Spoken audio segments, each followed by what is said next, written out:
नमस्कार, उत्तराखंड समाचार में आपका स्वागत है। मैं प्रियम शंकर झा। सबसे पहले मुख्य समाचार। कोविड के घटते मामलों को देखते हुए राज्य सरकार ने प्रदेश में नाइट कर्फ्यू को किया समाप्त। नई एसओपी में कई प्रतिबंधों को हटाते हुए पूर्ण क्षमता के साथ व्यक्तियों के शामिल होने की भी मिली अनुमति।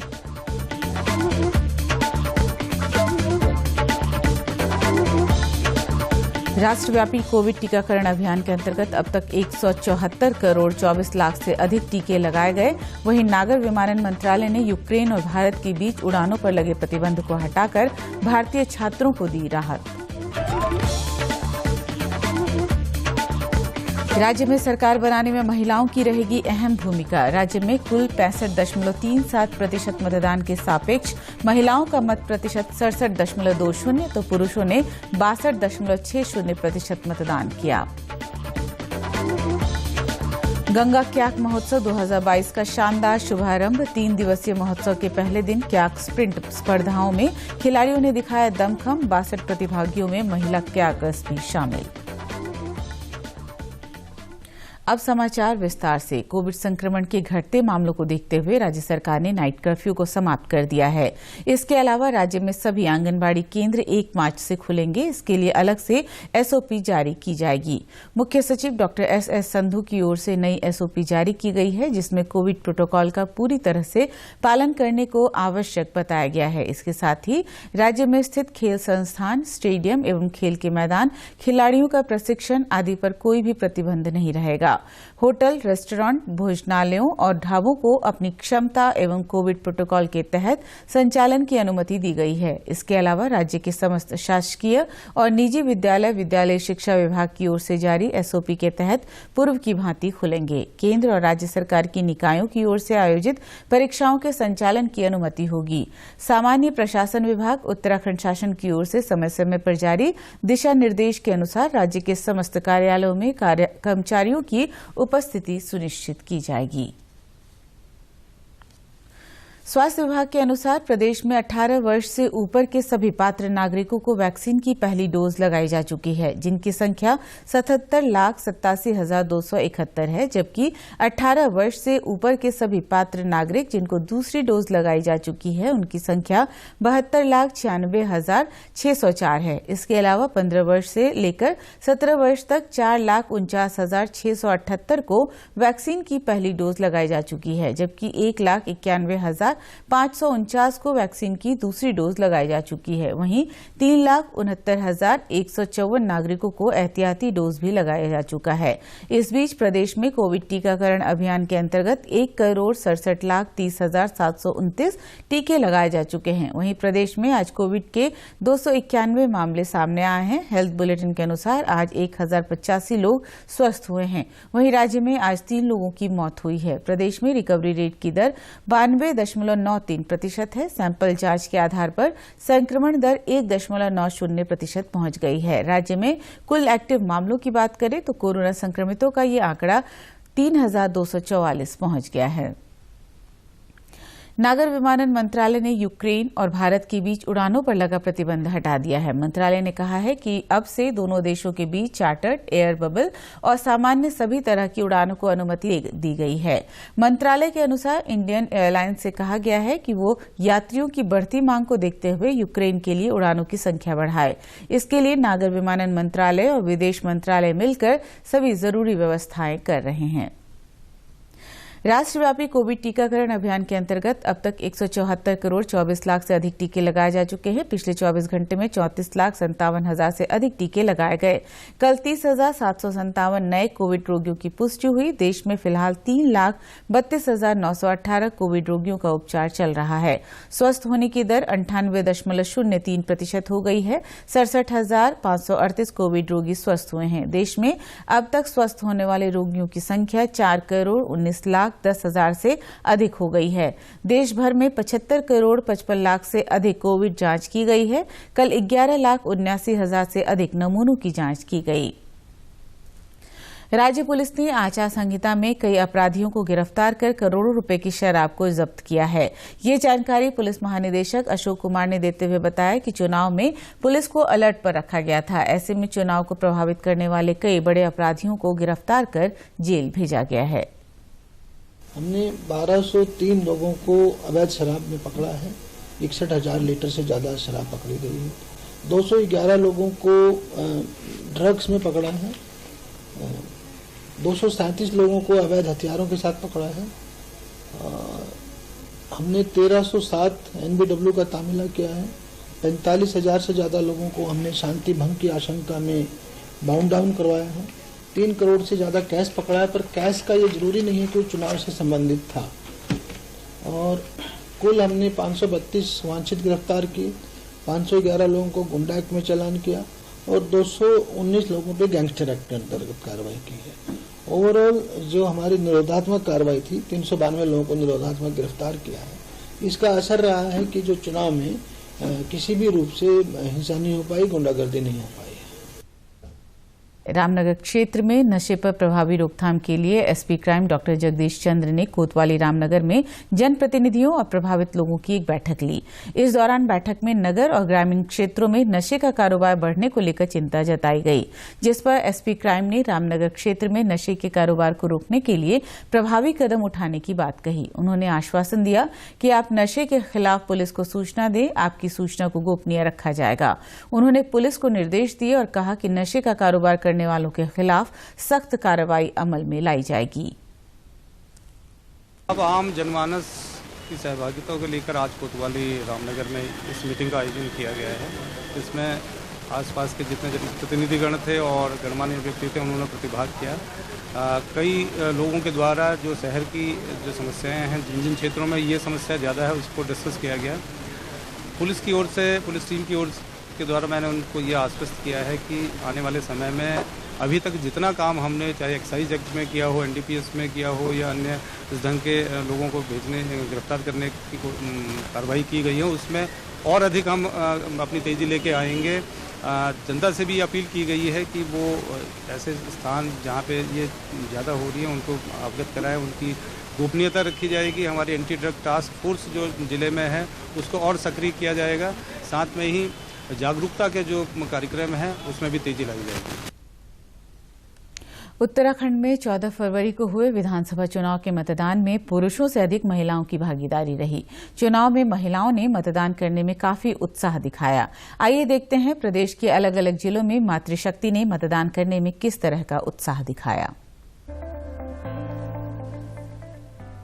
14 फरवरी को संपन्न हुए विधानसभा चुनाव में मातृशक्ति ने मतदान करने में पूरा उत्साह दिखाया है। राज्य के मुख्य निर्वाचन अधिकारी के अनुसार राज्य की 70 विधानसभा सीटों पर हुए मतदान में महिलाओं की भागीदारी पुरुषों से ज्यादा रही।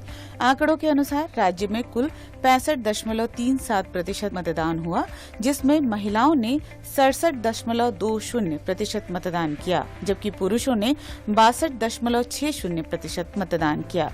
मतदान में कुल 81,72,173 सामान्य और 94,471 सेवा मतदाता थे। सामान्य मतदाताओं में से कुल 53,42,462 मतदाताओं ने अपने मत का प्रयोग किया, जो कुल मतदाताओं का 65.37% है। साल 2017 में हुए विधानसभा चुनाव की तुलना में इस साल 0.19% कम मतदान हुआ। साल 2017 में 65.56% मतदान हुआ था, तब महिलाओं का मतदान प्रतिशत 68.72 और पुरुषों का 61.11% था। चमोली जिले में महिला मतदाताओं की संख्या पुरुष मतदाताओं से कम है, लेकिन तीनों विधानसभाओं की बात करें तो महिला मतदाताओं ने खुलकर मतदान किया है। महिलाओं ने पुरुषों के मुकाबले 10.73% अधिक मतदान किया। बद्रीनाथ विधानसभा में महिलाओं का मतदान प्रतिशत 67.90 और पुरुषों का प्रतिशत 60.60 रहा। थराली में महिलाओं का मत प्रतिशत 65.3 और पुरुषों का 53.9 रहा। कर्णप्रयाग में महिलाओं का मत प्रतिशत 67 और पुरुषों का मत प्रतिशत 53.5 रहा। पूरे जिले में 56% पुरुषों ने मतदान किया, जबकि 66.73% महिलाओं ने मतदान किया, जबकि जिले का कुल मतदान प्रतिशत 61.37 रहा। उत्तरकाशी जिले में भी महिलाएं मतदान के मामले में अव्वल रहीं। यहां गंगोत्री और यमुनोत्री विधानसभा क्षेत्रों में 71% महिलाओं ने मताधिकार का प्रयोग किया। वहीं पुरोला विधानसभा सीट पर 67.46% महिलाओं ने मतदान किया। उत्तरकाशी जनपद सभी पहाड़ी जिलों में मतदान प्रतिशत के मामले में अव्वल रहा। यहां करीब 68% मतदान हुआ। जनपद की तीनों गंगोत्री, यमुनोत्री और पुरोला विधानसभा क्षेत्रों में जमकर मतदान हुआ है। गंगोत्री विधानसभा क्षेत्र में 71% महिलाओं ने मतदान किया, जबकि मतदान करने के मामले में पुरुष 62% का आंकड़ा ही छू पाए। उधर यमुनोत्री विधानसभा क्षेत्र में भी महिलाओं का मतदान प्रतिशत 71.06% रहा, जबकि पुरुष 63.05% पर ही सिमट कर रह गए। यमुनोत्री विधानसभा का GIC नारायणपुरी बूथ मतदान करने में सबसे आगे रहा। यहाँ 96.44% मतदान हुआ। पुरोला विधानसभा क्षेत्र में 67.46% महिलाओं ने मतदान किया। यहाँ पुरुषों का मतदान प्रतिशत 66.23 रहा।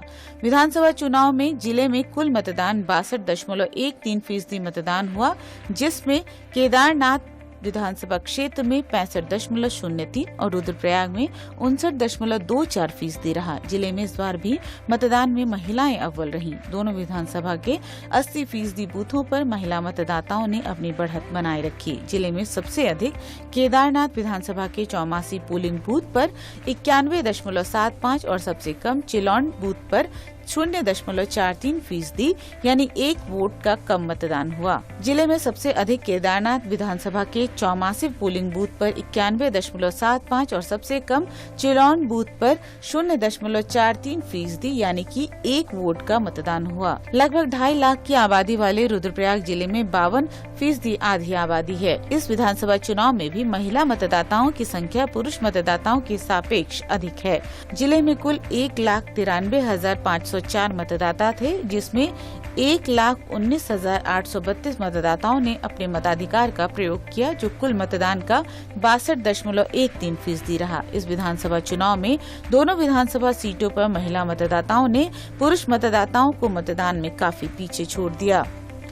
केदारनाथ विधानसभा क्षेत्र में कुल पंजीकृत 89,829 मतदाताओं में 44,125 पुरुष और 45,704 महिलाएं थीं। यहां 58,417 मतदाताओं ने अपने मताधिकार का प्रयोग किया, जिसमें 26,602 पुरुष और 31,815 महिला मतदाता शामिल हैं। ब्यूरो रिपोर्ट, दूरदर्शन समाचार, देहरादून। पहाड़ की कई विधानसभाओं में मतदान पर भी पलायन का असर देखने को मिला है। पौड़ी और अल्मोड़ा में साक्षरता दर अधिक होने के बावजूद यहां मतदान कम हुआ है। खासकर अल्मोड़ा की सल्ट विधानसभा में राज्य भर में सबसे कम 44% और दूसरे नंबर पर पौड़ी की चौबट्टा खाल विधानसभा में 44.27% मतदान हुआ।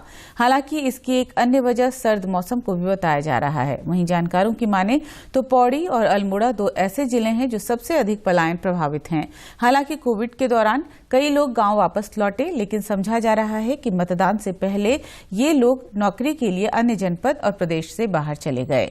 वहीं पौड़ी और अल्मोड़ा जिले की विभिन्न विधानसभा सीटों पर कम मतदान प्रतिशत ने प्रत्याशियों की धड़कन भी बढ़ाई हुई है। प्रत्याशी अपने अपने तरीके से हार और जीत की गुणाभाग में लगे हुए हैं।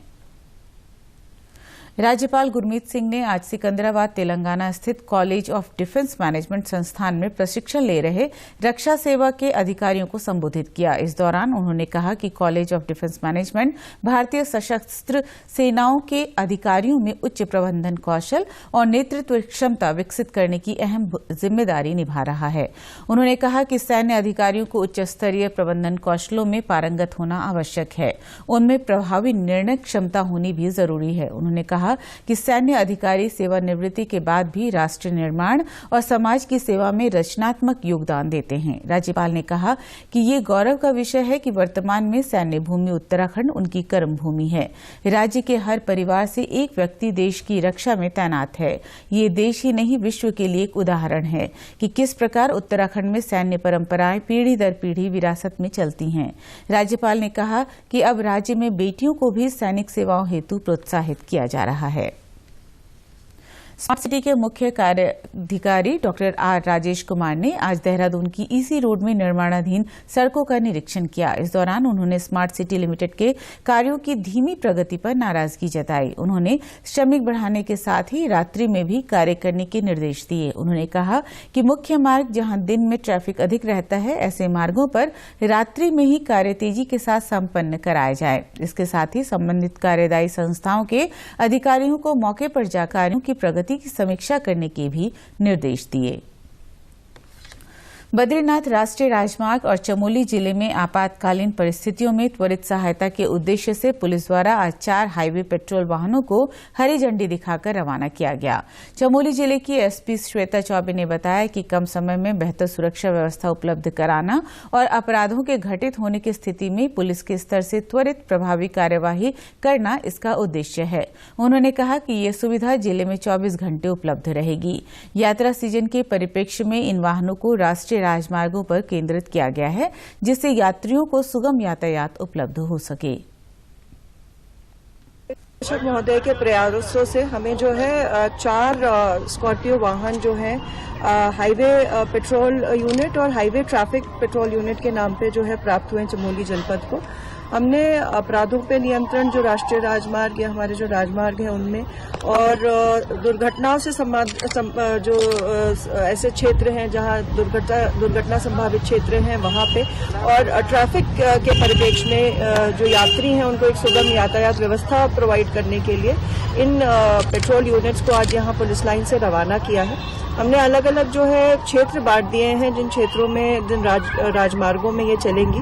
जैसे हमारा जो सबसे पहला रूट जो हमने इनके लिए निर्धारित किया है वो है गौचर से लेकर नंदप्रयाग तक। फिर हमारा आदि बद्री गैरसेन वाला क्षेत्र जो है वो हमारा दूसरा यूनिट है। तीसरी यूनिट हमारी जो है ये चमोली से लेकर गोपेश्वर वाले क्षेत्र में भ्रमणशील रहेगी और चौथी यूनिट जो है वो हमारी पीपलकोटी से जोशीमठ वाले रूट पे ऑपरेशनल रहेगी।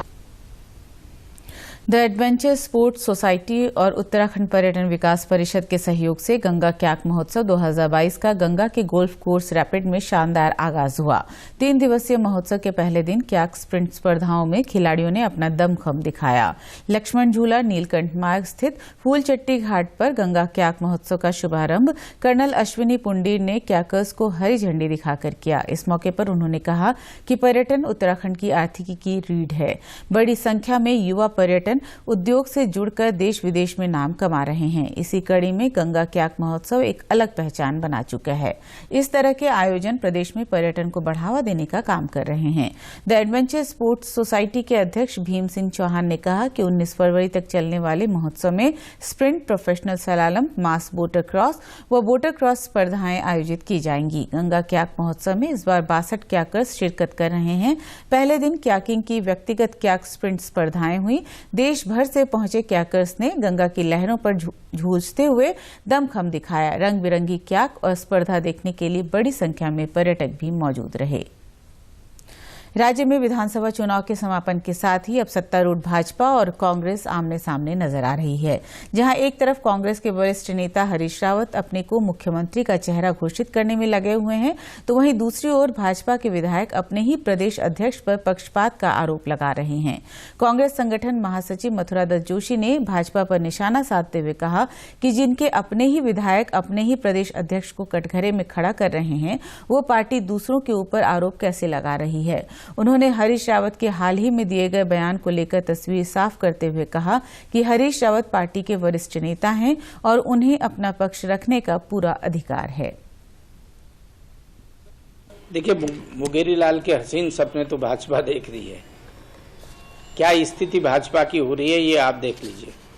किस तरीके से अंदरूनी जो लड़ाई है वो सतह पर निकल आई है, वो सड़क पर आ गई है। एक नहीं 3-3, 4-4 विधायक प्रदेश अध्यक्ष पर आरोप लगा रहे हैं। झगड़ा उनके यहाँ, हमारे यहाँ कोई झगड़ा नहीं है। और भाजपा को कोई भी बात भाजपा कहे तो सोच समझ के बोले, और सत्ता जाती हुई हाथ से निकलती हुई दिख रही है भाजपा को।